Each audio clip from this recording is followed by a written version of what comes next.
Listen, you can show up for a person and be there for them, but ultimately, if they don't have the capacity to receive you, they'll never acknowledge who you are and what you are. And sometimes we take this very personal because the gesture of giving and doing is very much the love language we have curated over time. And it's also connected to exactly who we are, but who we are is not who they are. And if you think that everyone thinks and feels as you do, you are sadly mistaken.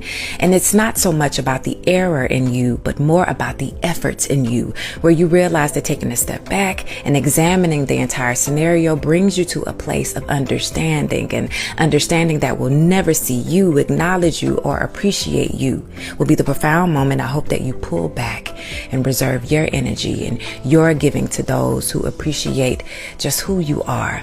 It's a lesson in uneven dynamics where reciprocation is far off balance and nothing is done ever to the standards of another. The lesson is realizing that you can still be you. They can still be them, but you elect to never give them the opportunity to share space or give anything so precious to them again. We all have a choice when it comes to attachments and connections.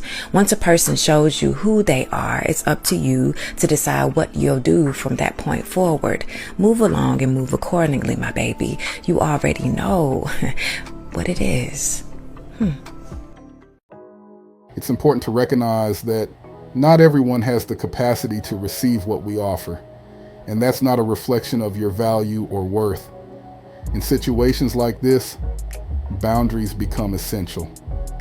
Taking a step back, as you mentioned, is a powerful move towards protecting your energy and emotional well-being. Sometimes we have to make peace with the fact that we can't change others, but we can change how much we give and how we allow others to impact our emotional space. Your feelings of disappointment are valid, but the lesson here is in recognizing the limits of your influence on others' behaviors. You can only control how you respond.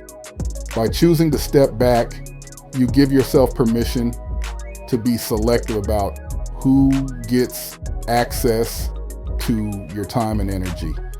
It's not about punishing the other person, but about preserving your peace and emotional balance. Moving forward, continue to be mindful of how much you give and to whom you give it. Pay attention to reciprocity in relationships. Healthy relationships involve a balance of giving and receiving. Trust that it's okay to protect yourself from emotional burnout by setting boundaries. And know that you deserve relationships where your efforts are appreciated and reciprocated.